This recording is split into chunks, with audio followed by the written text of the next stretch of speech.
I have a very special guest to kick off the new year, to kick off the new season. Miss Chelsea Taylor is in the studio. Hello. Give it up for Chelsea. So, Chelsea Songbird Taylor, right?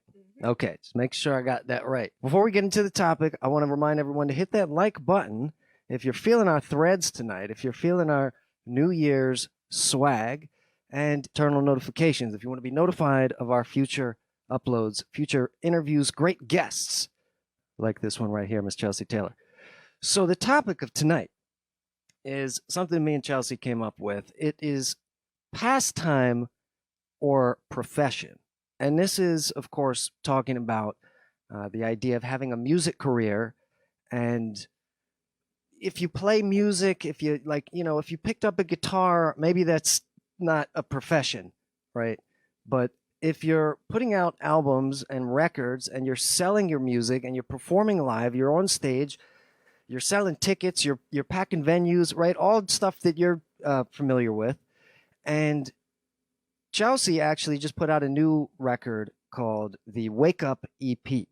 So let me ask you right out the gate here, Chelsea. First of all, how are you doing? I am great. How Why are don't you take that Should I mic a move little closer? closer? Yeah, just take the mic a little closer. Yeah. Otherwise, you're going to be very quiet for the folks, and people are going to be like, "I think I'm deaf. I'm losing my hearing. I've been listening to too much of Chelsea Taylor's music and Owen's music. I've lost my hearing." So Not yes, necessarily a bad thing, but you know. no, of course not. No. You'll only be desensitized to other people's music besides ours. So, but anyway, so how are you doing? I'm great. I'm very happy to be How is here. your New Year's? How is your Christmas? How is everything? I know things are a little weird now with the pandemic, but I really admire what you've been doing on social media and musically. How is all that going lately?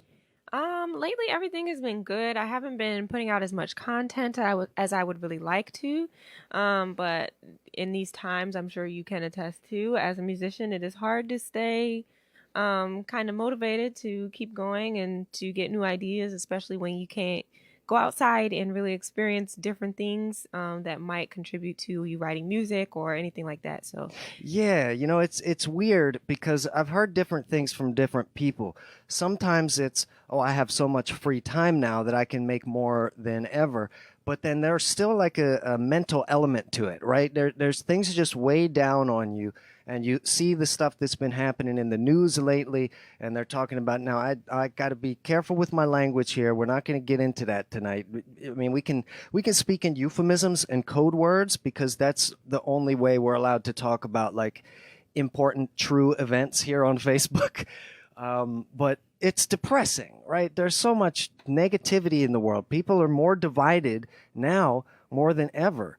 And I think that it's the job of the musician, the most important job of the musician, to deal with these issues. And I know you had worked on, back in the summer, had worked on a concert when we had the George Floyd incident. I don't even know if I can say that. I don't even know if I could say that on this video. It's ridiculous the amount of like speech policing going on these days.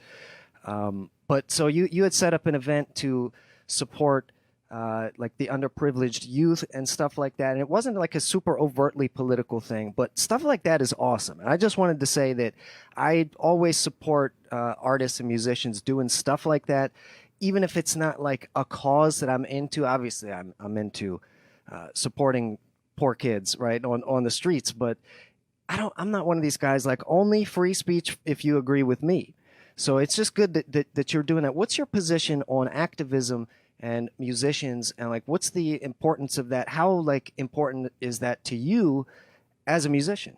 I think it's everything, honestly. I think you have to really be intentional about the things that you put out. And I actually did an interview last week with a group called Mosaic Affinity, and we talked a lot about some of these same topics. And I was saying basically, like, music is.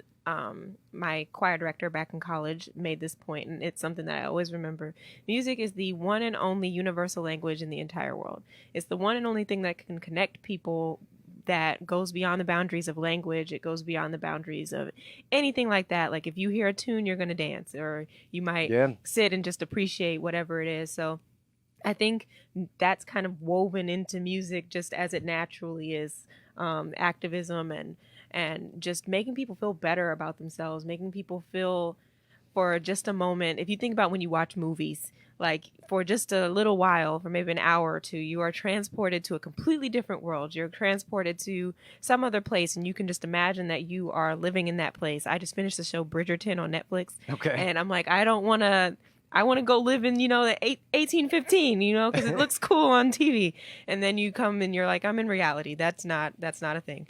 And it's the same thing with music. It's like for a little while, however long that song is, or however long that album is, or whatever it is you're listening to, you can sit there and escape your current reality and just imagine something different, or imagine something better. Sometimes you imagine something worse. It depends. So I think that that's woven in the music just as it is, because music is so impactful for so many different reasons. Yeah, I think there's, again, you said a lot of different reasons there. I think there's a difference between music that's meant to be purely escapist versus music that's meant to be That's like true. in Yeah. the guttural, like real raw reality. Yeah. And it's like not all day long, every day. Like, do people want to hear that? Like you're driving to a job you hate in the morning, or maybe you're going to set up your computer to do your Zoom conference for Right. the job that you hate every Right. day. Like you like listening to like a song about like the harsh reality.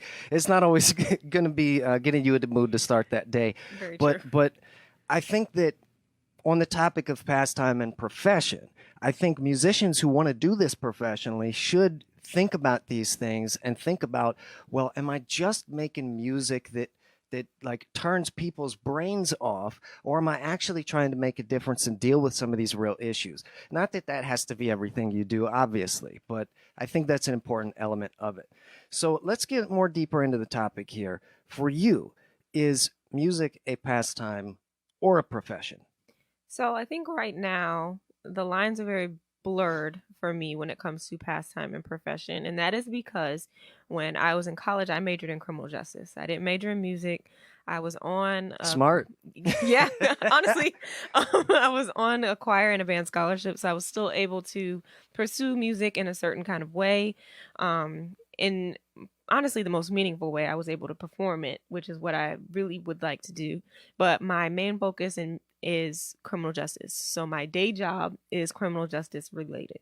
So it's kind of blurred right now because it's like music has to be in the background almost. Music has to be my what do you call it, like my nighttime activity, my night job, quote unquote. It has Yeah. to be something that I do in my free time, because what I get paid for takes up all of my other time. Well, but it's not like you're using that as an excuse, though, Right. because you're putting out albums, you're doing social media posts and putting out polls and questions and doing interviews and keeping in touch with your fans and Right. really reaching out to people. And like, if you're just doing it as a side job, you really are putting in some time to that. So that's awesome. And so I guess that's a lesson for people watching. Like, even if you think that, oh, it's pie in the sky, it'll never happen for me, and I don't really want to take it that seriously. And I think honestly a lot of people tell themselves that, even though they do think they have what it takes, they use that as like a coping mechanism for Right. dealing with where they're at right now. Right. But it sounds like you're not doing that. You're not using it as an excuse. You're just acknowledging the reality of it and saying, you know what, forget that, I'm going to keep moving forward anyway. Right. So let's get into what possessed you to do all of these songs. Like, what's your process for that? What's the meaning of the wake up? And what's the whole point of it? Like, why would you want to put this out now? Because a lot of musicians are like, oh, I don't want to put something out right now. People are losing their jobs, and it's not the right time, and it's not the right optics. But you're like, no, I want to put it out. And I agree with you. I've put out records in 2020. It's like it's not going to stop me. You could deal with those issues in the music as well. So where do you fall on that topic of putting out music during this time, and why put out the record in 2020? I love that question. So I am a great interviewer. It's you true. really are. I mean, I'm the greatest. like top notch. I wish I would have brought like a trophy or an Emmy or something. No, that's for you. But BYOT, bring your own trophy. right. But it's so funny that you ask that, because So all of the songs on the Wake Up, there are 6 amazing songs on that record, which if you haven't already listened to it, this is a shameless plug to go listen to the Please Wake Up do. EP. We'll be But doing that multiple times right. on Spotify, right? Yes, on Where else? all Apple streaming Music, platforms. Pandora, all of that. All the things. Just go and search my name and you Is it should be able under to find it. Chelsea Taylor? Is it hmm under Chelsea Songbird Taylor? What It's is it? under Chelsea Taylor. So Okay. that's kind of another topic why I didn't go by Songbird and I Mhm. just went by Chelsea Taylor. And we'll make sure all you But guys get the links in the comments and description below. So anyway, absolutely. continue. So the music on the Wake Up. So 5 of the songs I wrote while I was in college. So I was in college from 2013 to 2017. So this is a big So project. exactly. Right. So these songs, and when I wrote them, they were not the Wake Up. When I wrote them, they were not an EP. They were not an album. They were just songs that I wrote. And I wrote them, and I'm like, well, it's my music, so I get stuck in analysis paralysis a lot. I am very, very overcritical of myself. I studied classical music in college, so writing songs that were not classical was very interesting. But all of the songs were written from my own experience, and I knew that if the words weren't flowing, I wasn't being true enough to myself. Because, for example, there's a song on the Wake Up called Waves. I wrote that song in 30 minutes because the words just kept flowing. I found the right beat. I knew what I was trying to say. And there's other songs on there that it took a lot longer to write because, like Dream, I didn't know what the concept was for that song. That song title changed like 12 times, like, and then it went back to something else. So it was very much a push pull kind of process. And like I said, it wasn't the Wake Up when I first started writing it. I sit down when I feel inspired and I just write. So the Wake Up, what it symbolizes is my awakening in music because I gave up. If I'm being completely honest, I gave up a couple years ago. Maybe in 2018, 2019, I gave up on music. I didn't want to sing anymore. I didn't find any joy in it. And that basically stemmed from people asking me to do performances, but everyone was asking me to do the same song. And I sang the same song like 1,200 times. It was a classical song. I love that song. Now you know how Patti LaBelle and Shaka Khan feel. I'm like, I don't want to sing that anymore. So yeah. I got asked to sing the same 2 to 3 songs every single time I performed, and it drained me of all of my fire, all of my flame for music, and it was a very kind of dark time for me. I suffer from anxiety, so that coupled with like even a depression from not doing music, it was not a good time. And then I also play football, tore my ACL at the same time, so that was even worse. Oh, man. And then you're like stuck at home, exactly, right? And you can't like create. Exactly. And my job, I work from home, so I'm just in these even 4 walls, and it's like it's awful. So that was actually when I wrote Waves because I'm like, I'm just going with the flow of things. I'm just trying to push through and get to where I need to be, get to the next place. And so that was kind of the meaning for the title, The Wake Up, because that was my awakening. That was my breaking back into the music field, breaking back into the music industry because I was not singing. And I released it last year because I was like, why not? I made myself a promise in like March. I was like, I'm going to start recording this music and we are going to put it out. And the first song I recorded was Waves. And I remember just listening to it all the time. Like I am in the gym jamming to myself. Like nobody knows what I'm listening to. And there were times when I was like, no, let's not release it. Let's not release this album. And I'm like, no, we're going to do it. So I had like a plan. I'm like, I'm going to release this EP and then I'm going to release another EP and then I'm going to do an album and then I'm going to do this. And after talking to you, I was like, well, maybe the next thing needs to be an album. So now I'm like wrestling with that idea and trying to move into something new. And well, before you get into the grand plan, like you mentioned, listening to yourself, did you ever have the experience of listening to yourself over and over and over and then like not listening to it for a while? And then you go back and hear it again. It's like, wow, man, I didn't know it was that awesome. Right? I do it all the time. I forget that I'm a singer sometimes. I know that probably sounds weird, but when you are constantly on the go, you're constantly working, you might not be singing all the time. You might not be writing all the time. So sometimes I forget, like, I can actually write music or I can actually sing. I have talent. Like, it's not just something baseline, not just something everybody has. So there are times I go back and listen to performances. I go back and listen to the songs on the wake up, and I'm like, I wrote that. Like, that's kind of crazy. Like, I wrote this whole thing, and nobody else can take credit for writing it because it was me. Like, and it's kind of amazing. It's kind of an amazing feeling when you go back and remind yourself, like, you are talented, you have talent, and you should stop running from it now. Yeah, I noticed that kind of theme also in the messaging of your lyrics. There, it almost sounds like throughout that album, or that EP rather, basically the same thing. So Right. it comes down to the length of it or the number of songs. But it sounded like throughout that whole thing, it sounded like you trying to convince yourself to keep going and like keep yourself inspired. And I thought that was so cool because everybody has been there mentally, and then you hear it, it's like, oh, even this great like talented singing goddess goes through the same thing mentally. Like you still have that same insecurity that you're fighting internally. And so that's really cool, and everybody goes through that, but not everybody knows how to quite articulate it the way you did. I just thought that was really cool and like appealing. Like people can identify with that on a really deep level, especially nowadays. Absolutely. And so that's why I really loved that first track, Be Happy. Because that kind of exemplifies that sets the stage for this whole project, and it's just pure positivity and good vibes, and I love that so much, because it's kind of like you're not just saying be happy in a vacuum for no reason.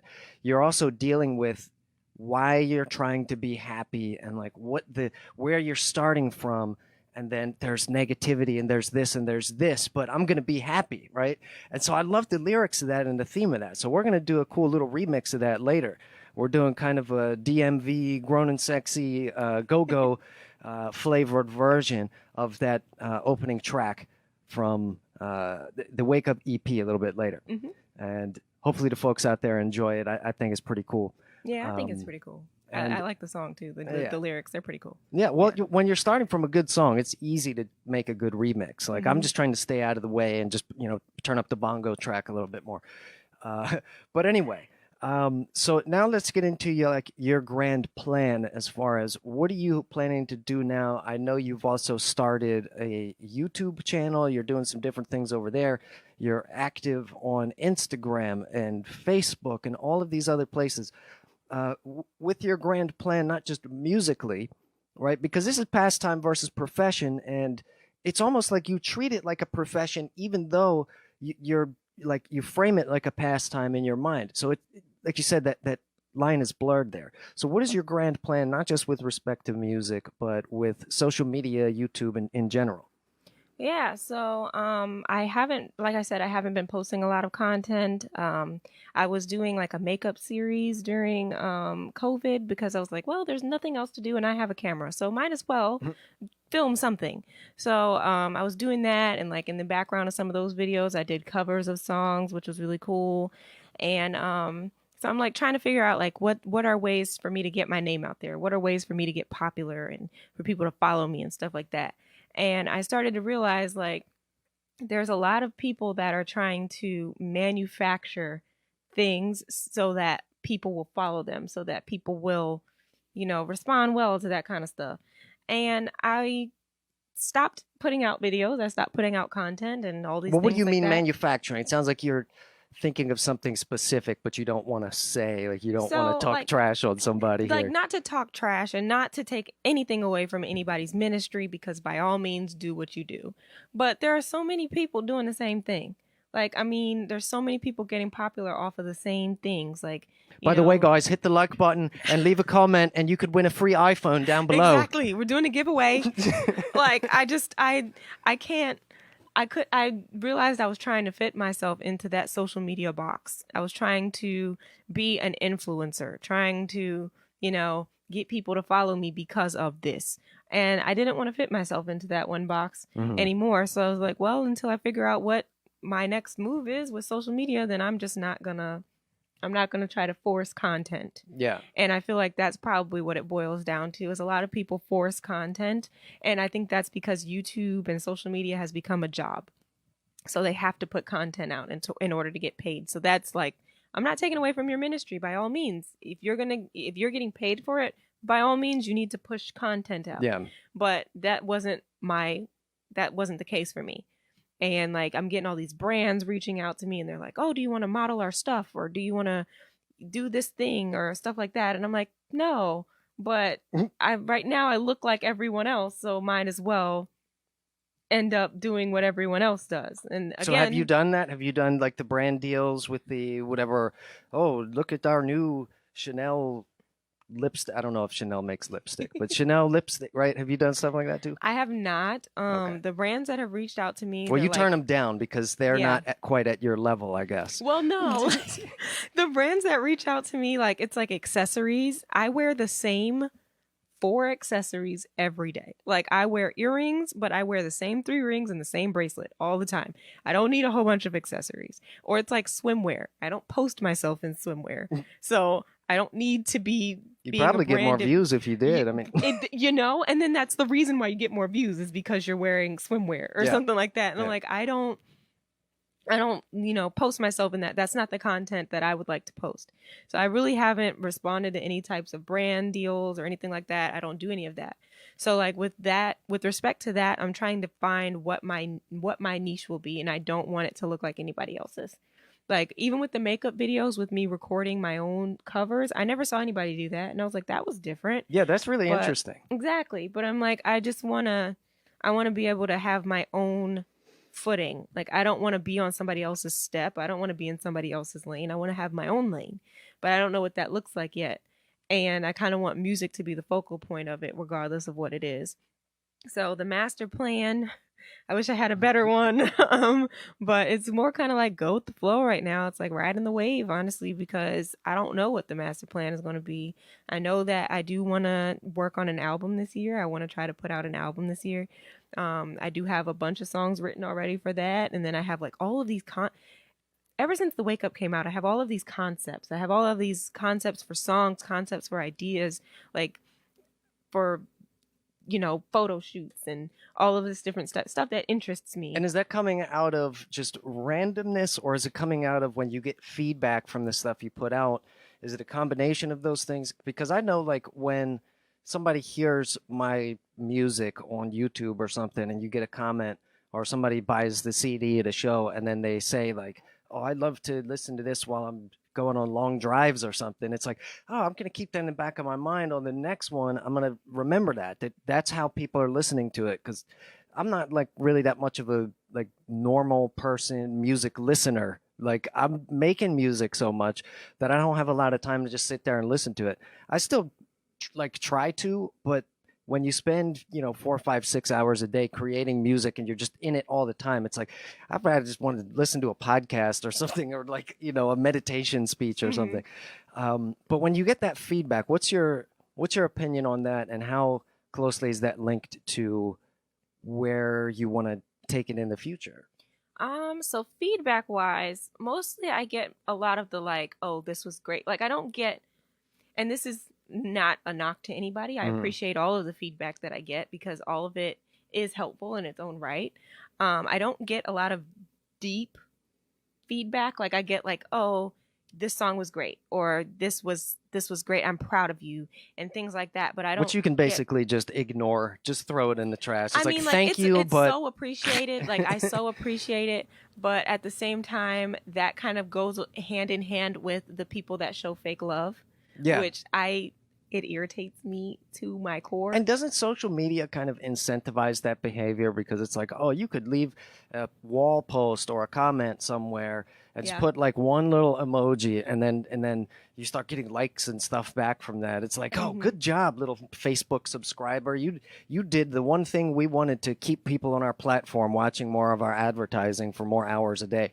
And it's like, I think there's a lot of manipulation that happens there. But speaking of feedback, make sure to leave a comment on this video if you have any questions for Chelsea Taylor or for me, or any comments about the topic, and which again is pastime or profession with regards to the music career. What is your opinion on that, folks out there watching and listening? I see a lot of folks are tuned in right now. Leave us some comments, and we will be checking the comments later in the stream, and we'll have a little live conversation, a little interface with you guys. Since we're not allowed to interface face to face, we will like reach through your screen and converse with you one on one that way. At least we can make eye contact, right? Yeah, exactly. And at least you can see our mouths moving. That's more. That's even better than real life nowadays. It's like FaceTime. Yeah. Yeah.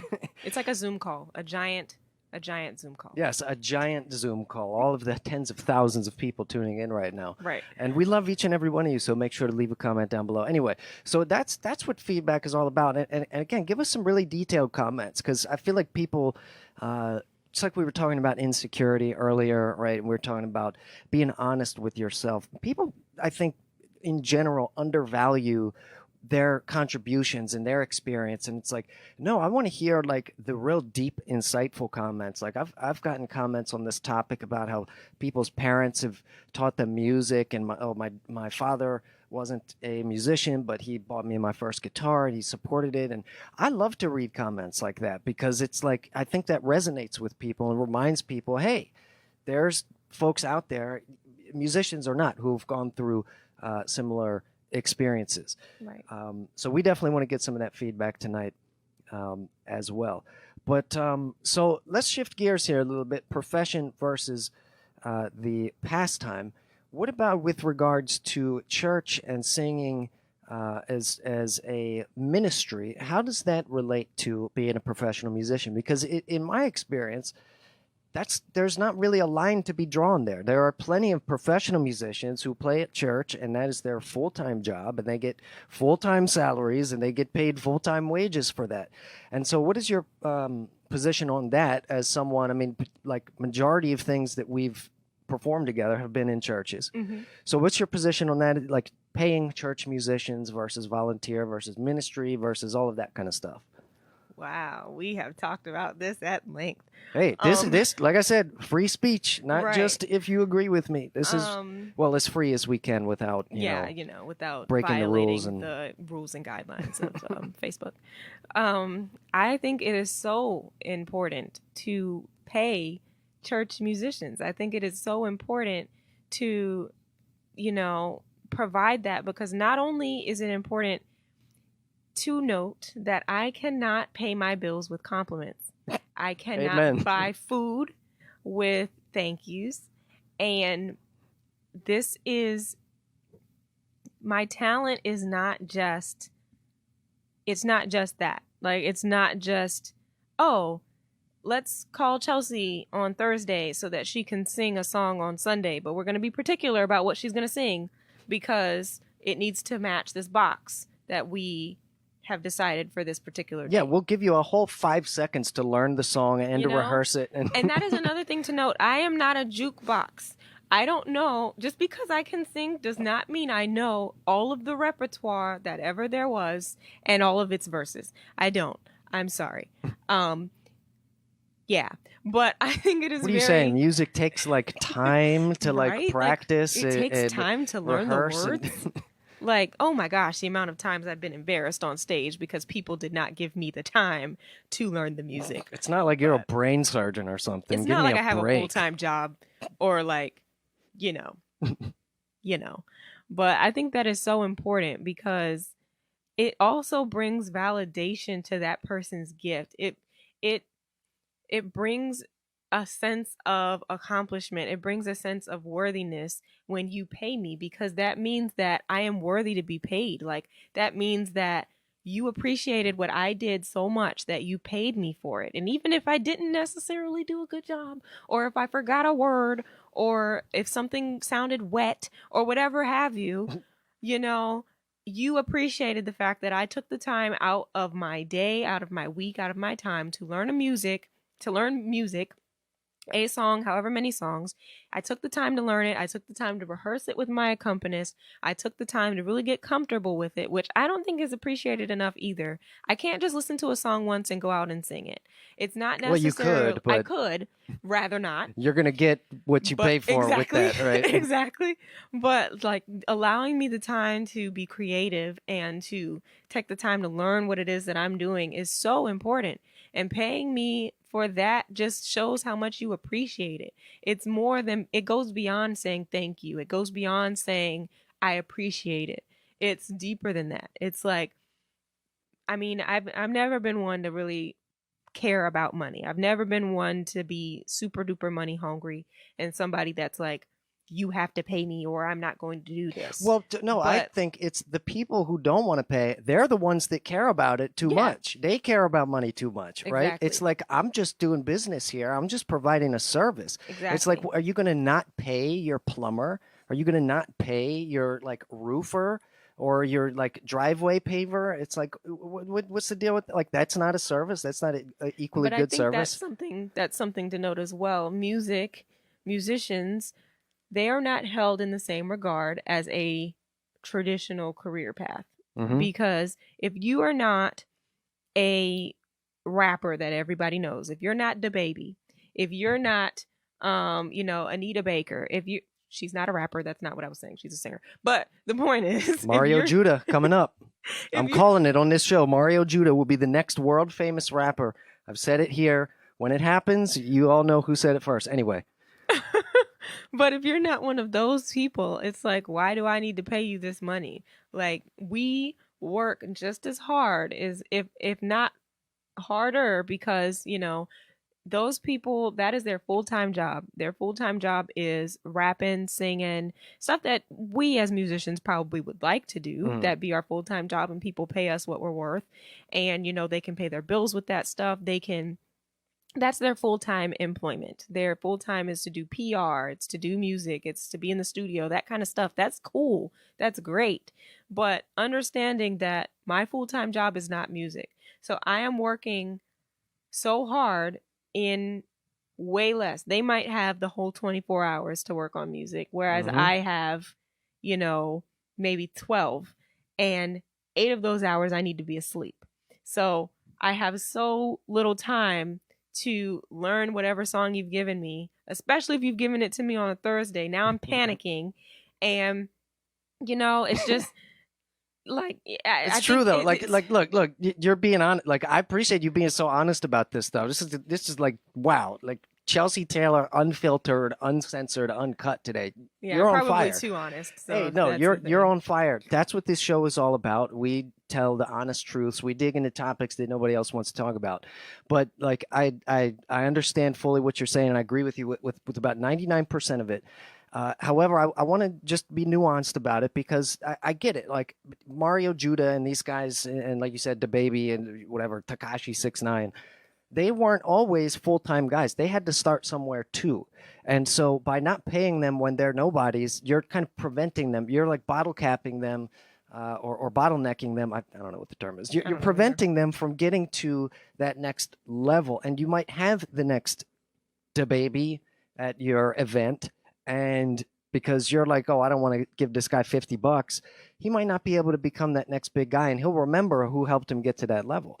It's like I say to people when they come over here for the VIP jam sessions, it's like you're not getting paid. We're making content. We're having fun. We're doing this so we can self promote and get some content out there and get some likes up and some subscribers up and help build the platform. Like that's. But at the same time, yeah, I'm asking people to come in and play for free. I am, but I'm not asking them to do a bunch of rehearsal. I'm not giving them a list of songs to learn. I'm like, come in and create. And if you don't want to do it, you don't have to. It's purely a thing that you should want to do for the sake of creating something larger than yourself and collaborating with musicians who are greater than you.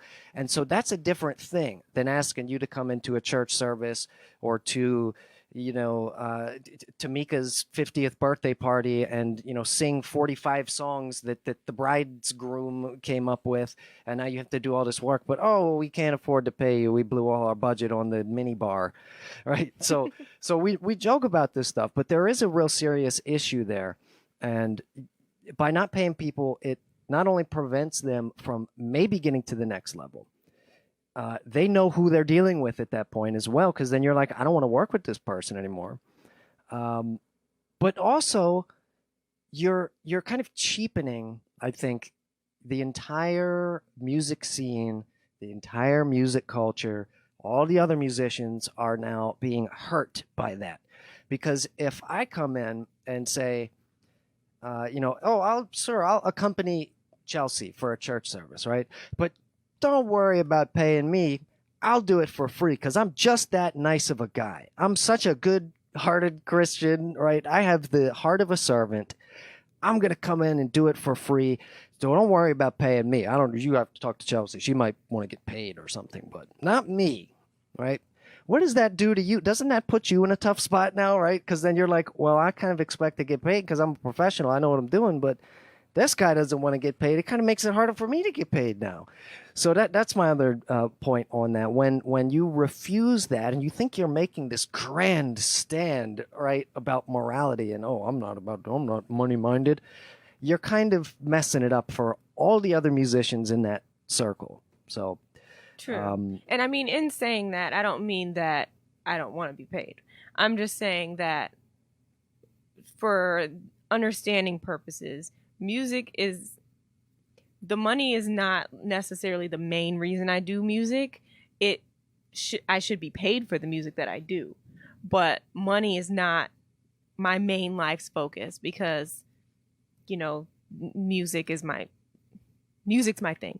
But you'd be doing it anyway without the money, right? Right. But when you have the money, it helps you do it better, and it makes you do a better job. It helps you afford things, afford the time you want to do. You want to spend the time to really craft a good performance, and that's the difference about people who expect to be paid and don't. They don't have that expectation, right? And I think that's something to note as well. I don't know if people truly appreciate what goes into the music process. I don't think people really understand what goes through that process, what goes through a musician's head when you come to us and you're asking us to do a song. There are so many things, especially if you're not a full-time musician. I know for me personally, I don't want to speak for everyone. There are so many things that go into the music process on my end. Like, it's not like, let's say somebody came to me on Monday and wanted me to sing in a church service. Okay. Immediately after you ask me, I need to ask, okay, is there a particular song that you would like me to sing? If you say no, okay, that means that I now have the burden of picking a song. That's fine. But if you asked me on Monday, what time did you ask me on Monday? Did you ask me at 12 or did you ask me at 8 p.m.? Like, now I have to figure out timing wise, okay, how long do I have to pick a song and what are my options? So then that leads me to Tuesday. Now I'm picking a song. Once I pick a song, now I need to figure out, okay, do I have an accompanist? Do I not? A lot of accompanists expect to be paid if the church does not already have an accompanist. So if you're not paying me, I now have to go pay an accompanist, or I have to find a cookie cutter track on YouTube, which 10 out of 10 do not recommend. I hate it. It's awful. But, got to go find a backing track now. So now I need to figure out if there's a backing track. If there's no backing track for the song that I've picked, now I need to pick another song. I pick another song. Or you could buy a high-quality backing track and spend more money on that. And I'm not being paid. So that means that I'm now negative $15 in the hole because I just went and bought a backing track. Cool. All right. I'm not going to be too upset. So then I pick a song, I start rehearsing it. I'm rehearsing the song. What if I find out that the key is wrong? What if I find out that something is not working? What if there's something in the track that is not in the original song and it's wrong? And now I'm like, okay, great. Now I need to either pick another song or find another track. So then you're going through all of that. And this is all stuff I've gone through when it comes to this music. So now we're at Wednesday. We're already at Wednesday. And I'm trying to figure out still, okay, can I do this song or not? Then I go through that struggle. And then it's like, pick the red pill or the blue pill. If you pick the blue pill, your life is going to be a lot harder come tomorrow. Pick the red pill and it's still going to be hard, but maybe less so. Yeah, because when you don't have an accompanist, like an amazingly skilled accompanist such like as you, myself, Owen Adams. you're really stuck with whatever you can find and scrounge up out of a Google search, and all the Yes. Google searches are, of course, dominated by people who are paid for advertising space there. So Yes. it's difficult, right? It's Exactly. not like just push a button and you're done. Exactly. And so let's get to Thursday. Let's get to Friday. It sounds like your stress level is at like a constant 9.5 Exactly. Like at it's this just point. going up. And then as my stress level goes up, guess what? I don't remember the words all the time because the stress level is so high. So now I'm trying to remember the words. I'm trying to, remember these runs that I put into the music. They don't sound good all the time. I'm trying to perfect them, trying to make sure that I'm doing things right. When my stress level goes up, my body starts doing stupid things. So like I'll start getting, phlegmy or something like that. So now I have to drink warm pineapple juice, which I don't like pineapples. So now I have to force myself. Your gills get clogged up? Like right here. Yeah. And I can't really breathe. Then, I have to start drinking pineapple juice. I don't like pineapple juice. So I have to start drinking that. I have to start drinking tea, more water, no dairy products the day before a performance. I have to figure out what I'm wearing because if I wait until the day of to figure out what I'm wearing, that's going to be a nightmare. And you can't wear just anything, especially at church, because I've had people approach me that my outfits are inappropriate. My outfits are never inappropriate. Gotta stop wearing all that swimwear in the church. Because I'm wearing, right. I'm wearing, like just, like if you would complain if there was nothing to complain about, so it's like, And this is not just like we've had issues at our church, and I play at multiple churches, but this is I think a bigger issue with churches in general, like the churches that really take care of their musicians are the like really super huge mega churches, and like we don't always have the luxury to work with places like that. But like I said earlier, they've got guys on salary that they know they can trust. They've taken care of them, and so it comes down to like who is the music minister and who is the music director and stuff. So it's not like I'm trying to knock a specific person here or that you are, right? Right. Exactly. We're talking about this like In general. mindset that people have when they think they can just walk all over musicians, take advantage of them, because it just honestly, to be perfectly honest with you, it sounds like all you care about is money. It's has like nothing to if do you with prep complain, time if and you all of that. complain, it's all that. Yeah, exactly. Because there's so much that goes into preparing for a performance. Because that was just Thursday. That was just up to Thursday. So we didn't even talk about Friday and Saturday, and God forbid the day of. Because, if I'm using a YouTube track, that means that I have not rehearsed with the sound people. So now I have to go and figure out, do they have the capability? That's a whole do other they have issue an aux cord? beforehand or on the morning of. It's just so much stress that can go into a performance, especially if, like you're doing all this work without being paid, which I don't necessarily focus on when it comes to my performances, because I'm like, I just want to give a good product. I just want to, give something that people are going to enjoy. And so when it comes to all of that extra stuff, that's just stuff that adds on. But I also always think about my choir director back in school, Dr. Mallory, the one that said, music is the universal language. He also made a valid point that when you are on stage, it's a harsh point, mind you, but he said when you are on stage, nobody cares. Nobody cares about the noise in your life. Nobody cares that you had pneumonia 2 days ago. Yeah. Nobody cares that you can't hit this note today because you were coughing before you came out here. Nobody cares about any of the noise in your life. They care that you give a good product. So that's usually what I focus on, and that's what drives me, is like trying to give a good product, but man, can it be difficult. Yeah. Well, of course, I'm joking about that you just care about money. I'm being sarcastic, but the point there is it's way more issues than just the money. And when there's not that like security of knowing that you're going to be taken care of, it exacerbates the stress of everything else. It makes you resentful. It makes you not want to really put in that extra time and put in that extra effort to get a good track, get a good accompanist, and spend that extra 15, 20 minutes at the rehearsal. So that's where we're getting at, is it starts with the money, but that affects everything else and just makes what should be a spiritual, transformative, positive experience. It makes it into something where you're resentful and it's negative, and it's just like a chore at that point. Absolutely. Well, that's really awesome. Wow. Like I said, Chelsea Taylor, unfiltered, uncut, uncensored. We have all the backstory on the Wake Up EP. Shout out your social media stuff. Shout out your Instagram handles, links, anything you got for people to check out what you have, and go. Absolutely. The floor is yours. So Facebook is Chelsea Taylor. just Chelseaa, and then last name, common spelling for Taylor. Instagram is underscore songbird underscore Chelsea. I don't have a Twitter. Can't do it. That's why you're not as depressed as you would be You if know, you had a tweet. can't do it. Deleted it at the beginning of the pandemic, never looked back.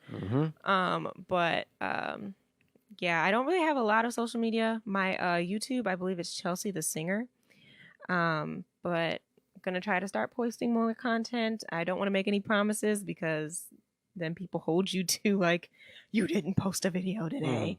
Not gonna make those Well, promises. we want people to just on this But- video go follow you on Instagram and go subscribe to that YouTube channel, right?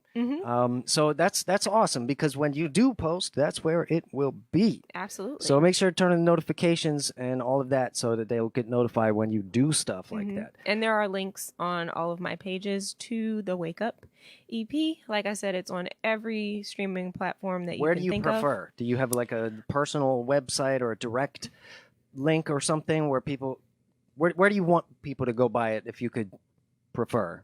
Does it matter? It doesn't really matter. Most people that I have come across, they have listened to it on Spotify and Apple Music. So those are the two that I think people use the most. But as far as other things, it's on Tidal, it's on like iHeartRadio, it's on all of those different platforms. So you can listen to it pretty much anywhere, just by searching my name or by searching the Wake Up EP, and you'll be able to find it.